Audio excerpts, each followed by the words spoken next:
sa aklat ng Deuteronomy, dun sa Lumang Tipan, si Jesus mismo, nag-quote ng mga Bible verses nung siya ay tinutokso ni Satanas. Ano ibig sabihin nun?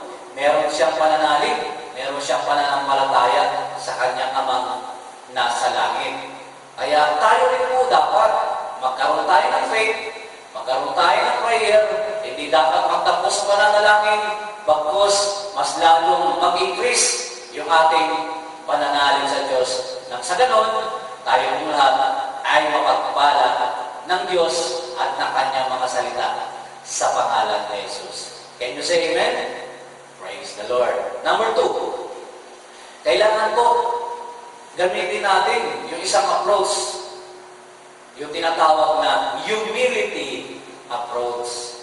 Tayo po ay dapat na nagpapakumbaba sa Diyos. Hindi tayo pwedeng maging mas mataas sa Diyos. Meron pa bang tataas sa Diyos? Dapat po tayo, lagi natin isinasaisip, isinasapuso, na galing lamang tayo sa lupa, galing tayo sa alikabok, tayo po ay dumi. Ano ba yung English ng dumi? Shit. Ano ba yung shit? Kung ikaw ay may katabi, sabi mo sa katabi mo, taki ka. No, sinabi mo na sa katabi mo yan. Lahat po tayo, shit, tae, dumi, alikabok. Yun po ang great word ng humility. Humis.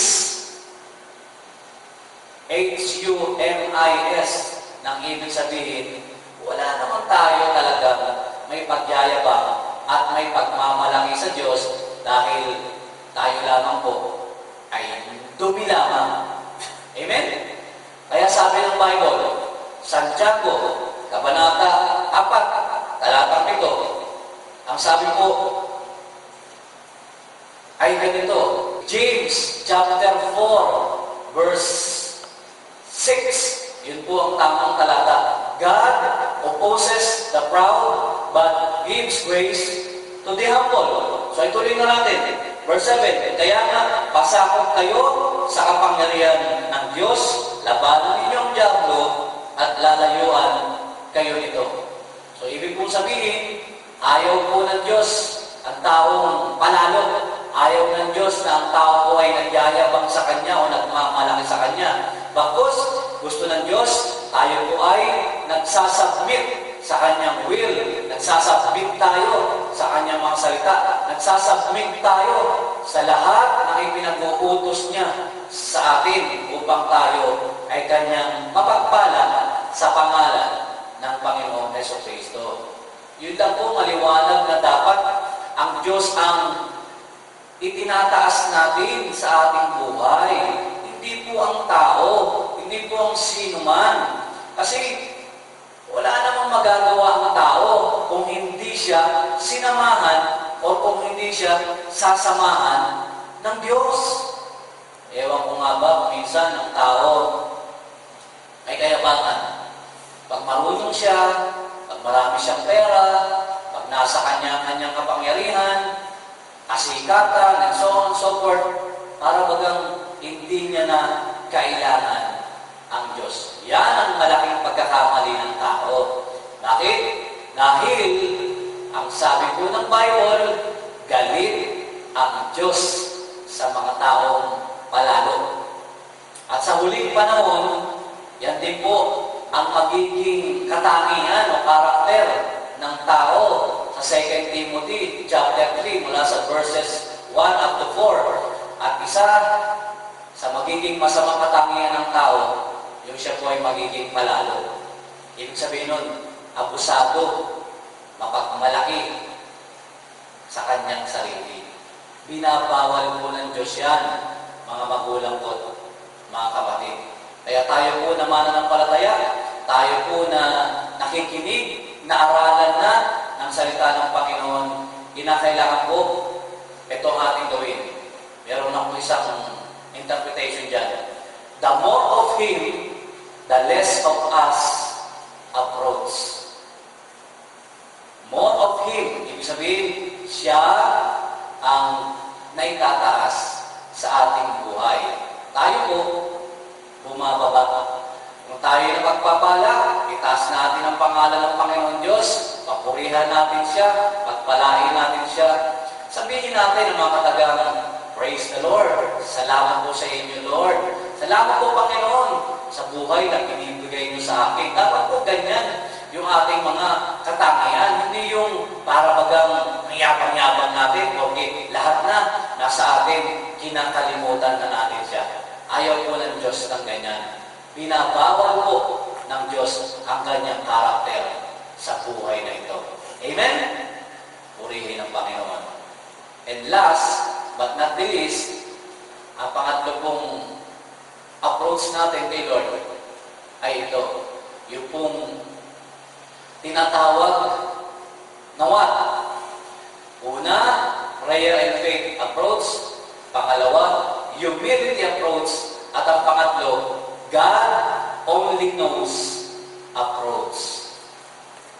G-O-K. Ano ibig sabihin nun? Ang Diyos lamang po ang nakakaalam ng lahat sa buhay po natin. Only God knows. God only knows kung ano ang mabuti sa iyo, kapatid. Ikaw na nakapanood or nanonood or nakikinig sa programang ito na ang bigni ni Abraham, alam ng Diyos kung ano ang makakabuti para sa iyo. Bakit? Sabi na sa Jeremiah 29, verse 11, For I know the plans I have for you, declares the Lord, plans to prosper you and not to harm you, plans to give you hope and a future. Tanging Diyos lamang. Tanging siya lamang, kapatid. Kahit sabihin pa ng doktor, tinalingan ka na, malala na yung sakit mo, huwag mong paniwalaan yan. Only God knows. Ano man ang sabihin sa iyo ng tao, ano man ang ideklara sa iyo ng tao, kung sinasabi ng tao, hindi ka uunlad, hindi ka asenso, ganyan na lang ang buhay mo, huwag mong panghawakan yan. God only knows. God always says the final say. Wala nang iba. Yun lang. Kung ano yung sinasabi ng Bible, kung ano yung sinasabi ng salita ng Diyos, ito ang panghawakan natin. Hindi yung sinasabi ng iba para sa iyong sarili. Maganda ang plano sa iyo ng Diyos. Maganda ang purpose sa atin ng Panginoon. Ha? Yun ang dapat mong i-confess sa iyong sarili. Yun ang dapat mong pinagdinilay-nilayan. Yun ang dapat mong inilalagay sa iyong puso, isipan at kalooban. Yung kanyang pangako sa Jeremiah 29:11. Yun ang ilagay mo sa iyong pagkatao. And I tell you this, tunay na magaganap o mangyayari itong pangako ng Diyos sa atin kung lagi natin itong sinasampalatayanan sa pangalan ng Panginoong Jesucristo. Pag sinabi ng tao, ganyan ka na lang, brad, ganyan ka na lang, sister, habang buhay ka ng ganyan, huwag mong i-claim yun. Bakit? Alam niyo po, sa aerodynamics, yung pag-aaral tungkol sa paglipad, yung bumblebee, sabi ng mga dalubhasa, mga scientifico, mga inhinyero, sabi, ang bumblebee raw, hindi pwedeng makalipad kasi ang laki-laki ng puwet. Tapos ang liit-liit ng ulo, ang liit-liit ng katawan. Pero alam nyo, itong bumblebee nakakalipad. Alam nyo po kung bakit? Dahil sinabi ng Diyos sa bumblebee na ito na siya ay lilipad. O, tingnan nyo, di ba? Ginamit pa ng mascot o model ng Jollibee ang bumblebee. Kaya number 1, itong pagkain na ito na tinatawag ng Jollibee dahil sa mascot nila, bumblebee. Ano ibig sabihin nun? Ganon din po tayo. Pag sinabi ng Diyos, magaling ka na. Pag sinabi ng Diyos, pinagpala na kita. Pag sinabi ng Diyos, uunlad ka. Pag sinabi ng Diyos, sasagana ka. Pag sinabi ng Diyos, tatatag ka, lalakas ka, and so on and so forth.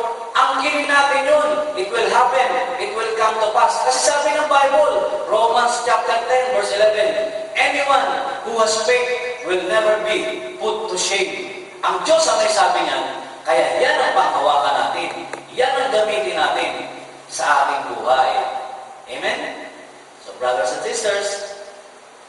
Maiksi lang po yung ating talakayan. Nawa po, napagpala kayo ng salita ng Diyos na inyong napakinggan sa araw na ito sa pamamagitan po ng ang binhi ni Abraham. Happy Father's Day po sa lahat ng mga tatay. Pagpalain kayong lahat ng ating Diyos na buhay. Let us pray. Father, in the name of Jesus, muli po kaming lumalapit sa iyo at ipinapanalangin po namin ang lahat ng ama sa mundong ito, lahat ng mga magulang sa mundong ito, O Diyos. Sila pong lahat, Lord, ay inilalapit namin sa iyo na i-bless mo po silang lahat kasama ng kanilang mga mahal sa buhay. Kaalin sabay ng lahat ng mga taong nakinig at nanood sa programa ng Ang Binhi ni Abraham. Thank you, Father, for being so nice, so good, and so true to your promises. We ask this in the name of your Son, Jesus, with the fellowship of the Holy Spirit, one God, forever and ever. And everybody say, Amen. Hallelujah. Praise the Lord. So mga magulang, mga kapatid, sa lahat po ng mga nakinig at nanood, naka-plus po sa TV screen, ang aming po mga number, ang aming pong address.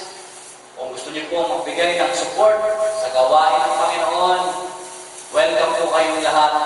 Tinatanggap po namin ito sa pangalan ng Panginoon sa Kristo. So muli po, God bless sa lahat. Bye!